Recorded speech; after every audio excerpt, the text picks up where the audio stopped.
जय जय श्री सीताराम जी, जय जय हनुमान जी, श्री कली हनुवानी। जय माता दी।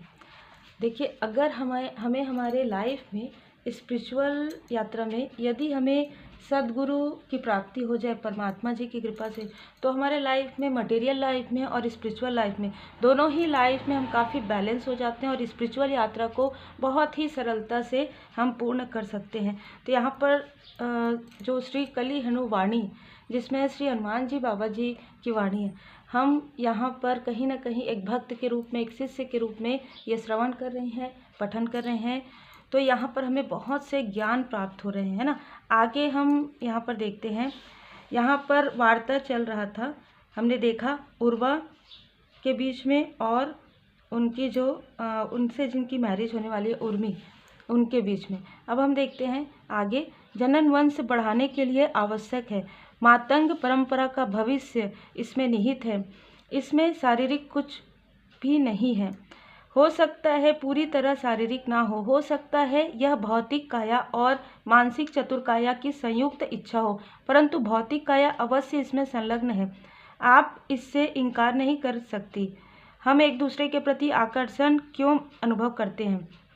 क्योंकि मेरी भौतिक काया आपके साथ मिलन में अमर होने की संभावना देखती है और आपकी भौतिक काया मेरे साथ मिलन में मैं आपके बीच की ओर आकर्षित होता हूँ और आप मेरे बीच की ओर। आपको किसने बताया कि मैं आपकी ओर आकर्षित होती हूँ? देवताओं ने हमें मातंग कबीले का नेतृत्व करने और आवश्यकता पड़ने पर प्रजनन करने के लिए चुना है। देवता ही तय करेंगे कि हमें प्रजनन करना चाहिए या नहीं। उर्मी ने आंखें तरेरते हुए मुखवार्ता को आगे बढ़ाया। ठीक है, हमारे बारे में भूल जाओ, मानवों के बारे में भी भूल जाओ।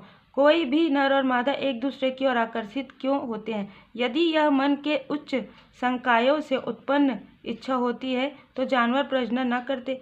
यह एक शारीरिक इच्छा है, मेरी बात मान लो। उर्मी ने सिर हिलाया।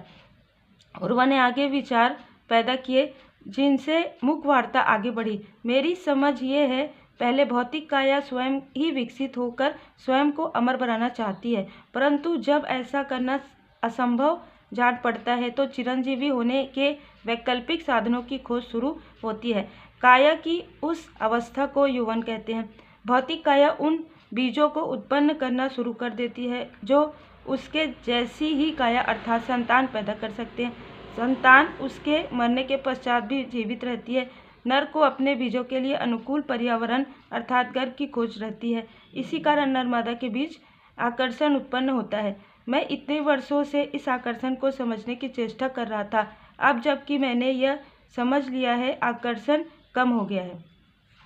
आप अपनी कहो उर्वा, मेरी ओर से मत बोलो, मैं कभी आकर्षित नहीं थी। ठीक है, चलो अपने ऊपर बात नहीं लाते हैं, अन्य नर और मादाओं के बारे में बात कर लेते हैं। वे स्वयं की संतान होने पर भी संतुष्ट नहीं होते, वे इसके पश्चात संतानों की भी संतान हो यह इच्छा करने लगते हैं। वे पूरी तरह से यह सुनिश्चित करना चाहते हैं कि उनकी मृत्यु के पश्चात उनका कुछ अंश शेष रहे और पूर्ण की खोज करता रहे। विचित्र बात है कि भौतिक काया भी अपने भविष्य के बारे में सोचती है।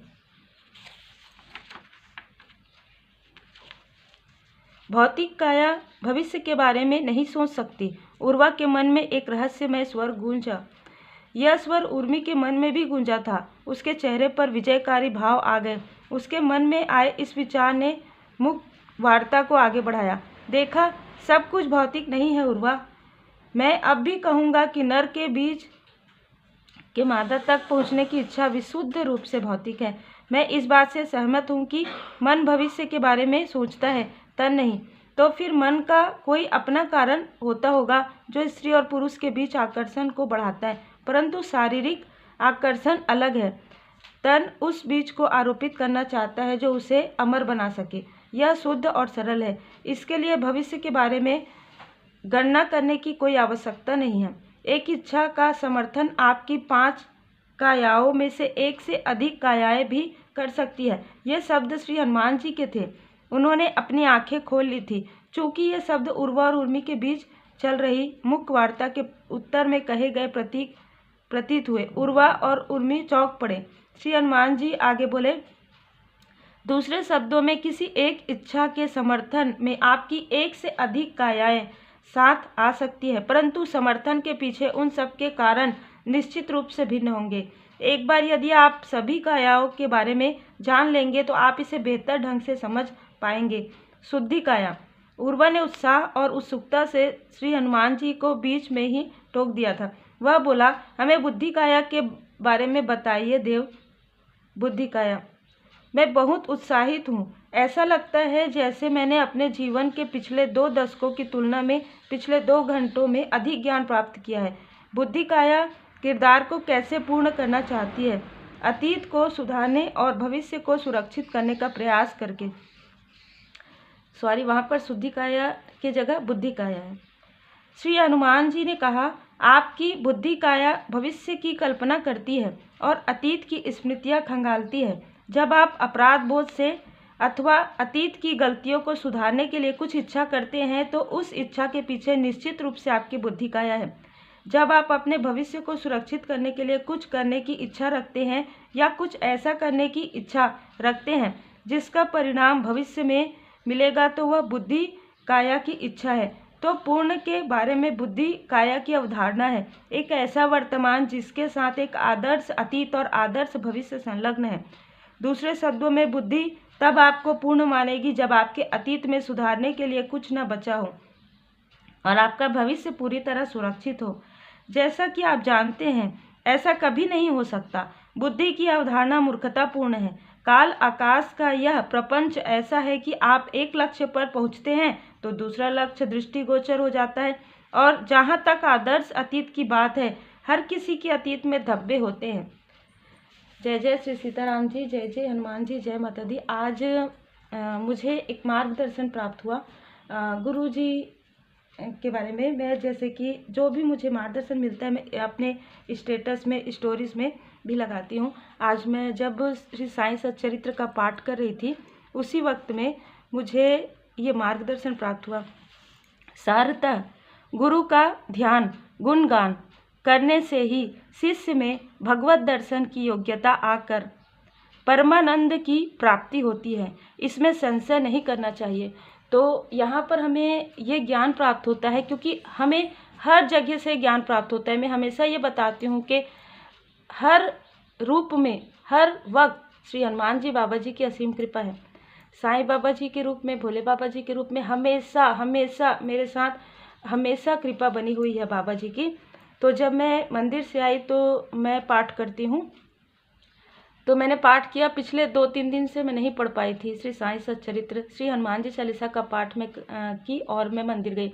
जब मैं आई तब मुझे ये ज्ञान प्राप्त हुआ। आप में से किसी न किसी के लिए हो सकता है। देखिए, जब हम किसी को अपना बहुत आत्मा से गुरु मानते हैं, और मैं बिल्कुल ये नहीं कहती हूँ कि आप जिनको आपका दिल मानता है, जिनको आपका आत्मा मानता है, जब आप अपने इष्ट देव जी के चरण शरण में रहते हैं तभी आपको गुरु की प्राप्ति होती है। जो गुरु आपको आपके सोल पर्पस तक लेकर जाए, जो आपको पूर्ण ज्ञान है वो आपको उनसे प्राप्त हो, किसी भी प्रकार के भ्रम से आप दूर हो जाए। ये सही है कि गुरु आपको राह दिखाते हैं, है ना, लेकिन चलना आपको ही होता है। मैं यहाँ पर ज़रूर ये कहूँगी, अगर आपको कोई ऐसे गुरु मिलते हैं, अगर कोई आपको ऐसे मार्गदर्शक मिलते हैं तो पूरी तरीके से परमात्मा जी की कृपा है। आप उनका सम्मान कीजिए। किसी भी प्रकार के अपशब्द का प्रयोग आपको ना मन में, ना ही बुद्धि में, और ना ही आपको, देखिए आपने भरोसा करके ही आपने मार्गदर्शक चुना है और आप अपने इष्ट देव जी के शरण में गए हैं तभी। तो मैं यहाँ पर ज़रूर कहूँगी कि यदि आप पूर्ण भरोसे के साथ इष्ट देव जी के शरण में रहते हैं तभी आपको मार्गदर्शक मिलते हैं, तभी आपको मेंटोर मिलते हैं, तभी आपको आज के समय में आप मेंटोर कह सकते हैं, गुरु आपको मिलते हैं। तो जब आप गुरु के शरण में रहते हैं तो आपको पूरी तरीके से ज्ञान जो है प्राप्त हो जाता है। मुझे यहाँ पर ये मार्गदर्शन मिला। मैंने ये स्टेटस में, मैं हमेशा ही जो आप लोगों को ज्ञान यूट्यूब पर मिलता है वैसे ही बहुत सारे जगह हैं जहाँ पर ज्ञान शेयर होते हैं, जैसे कि स्टेटस में, स्टोरी में। तो यहाँ पर हमें जो बाबा जी की कृपा से ज्ञान प्राप्त हो रहे हैं वो हमारे सर्वांगीण विकास के लिए है, भौतिक जीवन के लिए, आध्यात्मिक जीवन के लिए, हमारे मटेरियल लाइफ के लिए, हमारे स्पिरिचुअल ग्रोथ के लिए और हमारे पर्सनल लाइफ के लिए। तो हर प्रकार से आपको ज्ञान मिलता है गुरुदेव जी से।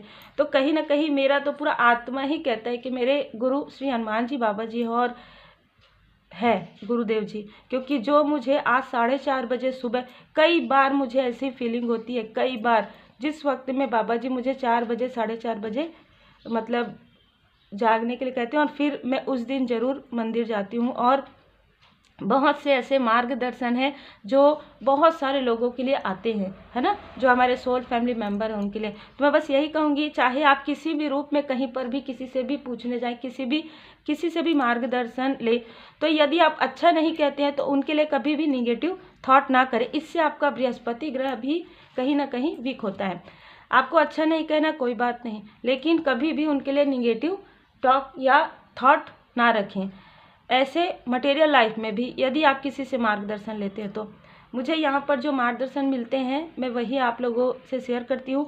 तो आज हमने ये पाठ किया और आप लोगों ने श्रवण किया। बहुत ही अद्भुत अलौकिक ज्ञान है। श्री कली हनुवाणी बाबा जी की असीम कृपा आप सभी सोल फैमिली मेंबर पर और आपके परिवार पर सदा बनी रहे। Take care.